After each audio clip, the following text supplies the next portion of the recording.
Assalamu alaikum, j'espère que Kouchi Labas. En islam, on ne force pas les gens à devenir musulmans. Cependant, plusieurs personnes se convertissent à l'islam, des chrétiens, des athées et même parfois des juifs. Et pourtant, les religions qui présentent le plus de similitudes, c'est l'islam et le judaïsme. Mais alors pourquoi ce sont plus les chrétiens et les athées qui sont intéressés par l'islam? Eh bien, Rav Ron Shaya nous donne la réponse. Pourquoi ne pas être musulman?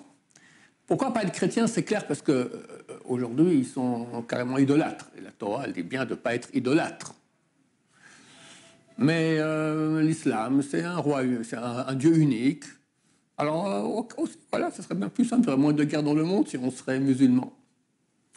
Ceux qui me diront non, mais on peut quand même pas, c'est pas la même Torah que nous. Ils disent bien de ne pas être juif et d'être musulman. Alors ok, bon, alors soyons réformistes, soyons libéraux. Il faut quand même faire quelques réformes avec le temps. On ne peut pas garder une Torah qui date d'il y a 3335 ans. Ça va, les choses ont changé. Il faut être un peu plus ouvert au monde, pas être dans son coin fermé, etc. Bon. Ok, on attend l'argument de pourquoi ne pas se convertir à l'islam.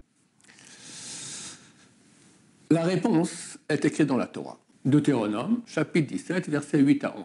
La Torah dit très clairement, vous écouterez les rabbins de votre génération, Asher bayamim hahem. Et vous ne bougerez pas de ce qu'ils vous diront, ni à gauche, ni à droite. Commentateurs ont dit, Rashi, il y a 8 siècles, il dit, plus il y a 9 siècles, il dit, même sur la gauche, il te dit droite, même sur la droite, il te dit gauche. Toi, tu as l'impression que c'est comme ça qu'il faut faire. Mais les grands d'Israël, ce sont les grands de Torah, disent non, c'est comme ça.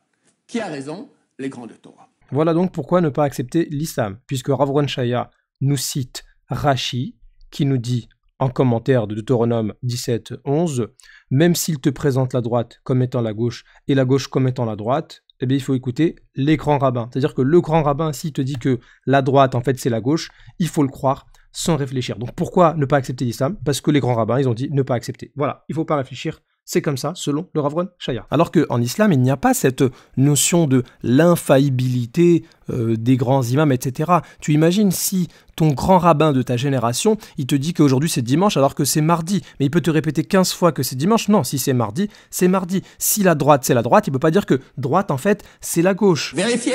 Donc tant qu'on croit en cette infaillibilité du rabbin, eh bien on ne pourra pas accepter l'islam, on ne pourra même rien accepter d'autre que ce que le rabbin veut te présenter, puisque tu crois que tout ce que va dire le rabbin, c'est correct. Alors que les rabbins, ils peuvent se tromper. Alors que l'islam, c'est non pas uniquement suivre Israël, qui est Jacob, alayhi salam, c'est retourner à la religion de notre père Abraham, Ibrahim, alayhi salam. C'est ça l'islam. Il n'y a pas cette notion d'infaillibilité des imams, etc. Donc en devenant musulman, non seulement on n'est pas bloqué avec la vie du rabbin, mais en plus on retourne à la religion de notre père Ibrahim, alayhi salam. Est-ce qu'il y a mieux que ça, franchement?